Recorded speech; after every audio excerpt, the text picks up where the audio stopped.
Wow, there are some huge things coming for Gran Turismo 7 you do not want to miss out. In this video, I'm going to be letting you know so many things that are going to be coming to Gran Turismo 7 very soon, starting with the update 1.31 and some stuff that looks like it's going to be beyond that. Massive discussion on our Discord about this, by the way, but let's kick it off with tyre model is going to get updated in Gran Turismo 7. Polyphony saying it's going to be about improving stability, going over bumps, going over curbs.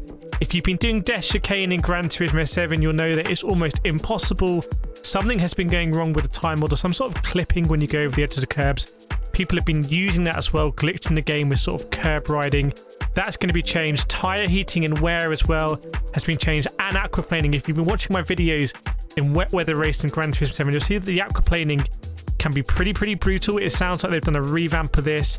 Tyre heating as well, the fact they're mentioning it. Are we going to get more information about the tyre temperatures? I'm not saying this is going to be like an ACC level tyre model in Gran Turismo 7 now, but they've really worked on it.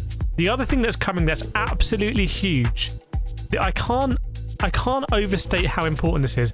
Gran Turismo 7 is going to be getting 120 Hz mode, 120 FPS.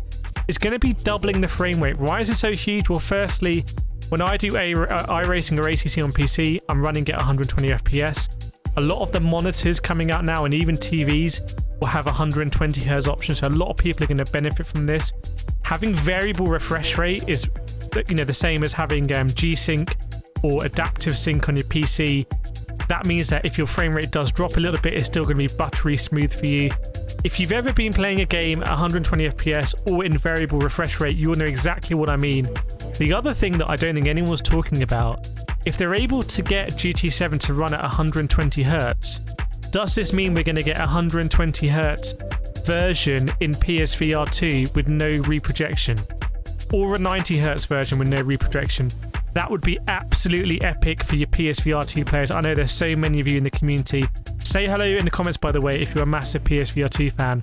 But this could be the beginning of something absolutely massive here. Also, new layouts, new track layouts are coming.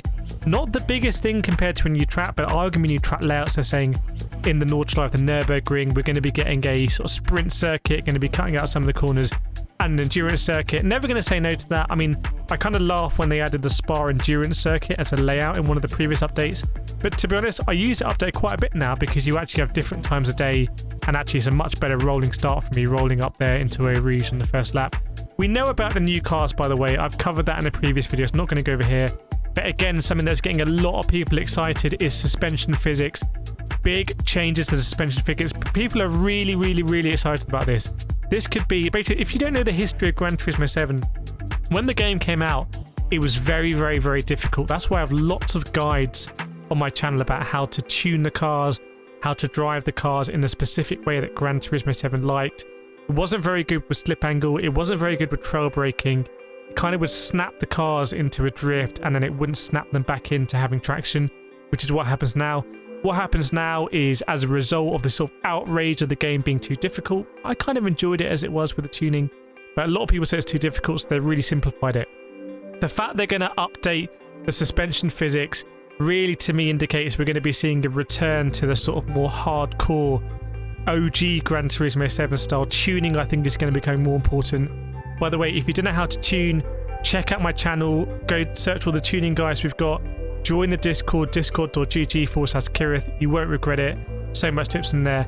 Other changes as well, aerodynamics. You'll hear certain people complain about dirty air a lot in Gran Turismo 7. That is being all optimized. No doubt they've seen people struggle to sort of follow in GT3, in like the Super Formula races. They've been adjusting that. Other changes as well, like anti-lag, not that exciting. They're improving the wireless controller, so if you play in the DualSense, that's massive news. They've seen, I think, maybe some of the videos I've done about counter steering assistance when I'm using counter steering assistance, trying to work out what it does. It just seems to be a little bit OP. They're basically nerfing counter steering assistance and nerfing how much of an input that can do. If you love running leagues, by the way, if you love broadcasting and used to that in GT Sport, for our GT Sport crew, they're bringing back the keyboard controls in replays. I used to broadcast races in GT Sport using my keyboard to do all sorts of funky stuff. That's coming back. They're also going to do, I told there's so much stuff here. They're also going to do something really cool when it comes to sport mode. it looks like they're going to do different penalty settings and race regulations for different, basically, safety and driver ratings. That means that when you get to A+, S ranking, you might have a slightly more, kind of a forgiving penalty system, just understanding that the drivers at that level are able to go real, side by side, wheel to wheel racing in good faith. And it might be a little bit harsher as you're starting in C or D to really punish those dirty drivers and really reward the clean drivers. So that's going to be happening. They're going to be adjusting the timings for the next exhibition GT World Series, which is absolutely great. The timings don't always work for me. As someone that I don't do YouTube full time, I do it in my spare time. So if the races are in the day, I can't really do that.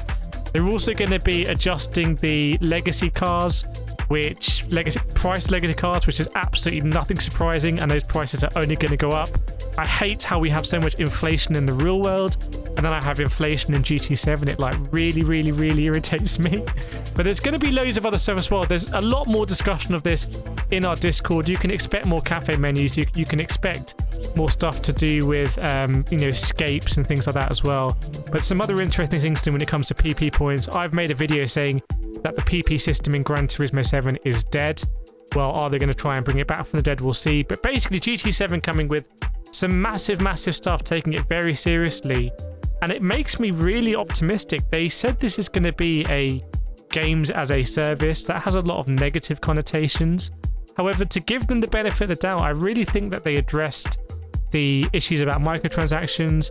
And we are getting the benefits of it being a games as a service. We're getting lots of updates, adding tracks, adding cars, and all these other quality of life things as well are really appreciated. I mean, the keyboard thing is a massive quality of life feature. I think 95%, 99% of people won't use or notice that at all. But for the 1% of people that are very important in running leagues and broadcasting, that is an absolute lifesaver. So it's great to see that Gran Turismo 7 and Polyphony Digital are thinking about those people. So I'm personally very grateful for that. And, let me know as well in the comments if you have any ideas of what you think Gran Turismo 7 should be focusing on.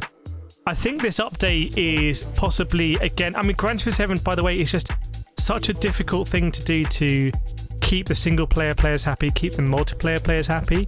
I think when the game came out, it was much more catered towards single player. Even the fact that in sport mode, the track settings were dynamic in time trial mode just seemed quite against the ethos of, let's just say, esports and competition, but was more involving and dynamic from a single player perspective. I think here they're really leaning towards, again, making it a more complex game. And that might mean that for the multiplayer people, again, there's a lot more variables. What if they bring back open tuning races? That wasn't popular with a lot of people, but for the massive single player and just sort of having fun community in GT7, I really think this is an update for you guys and girls. So I can't wait to get stuck in. Make sure you subscribe, make sure you don't miss out, and I'll see you in the next video.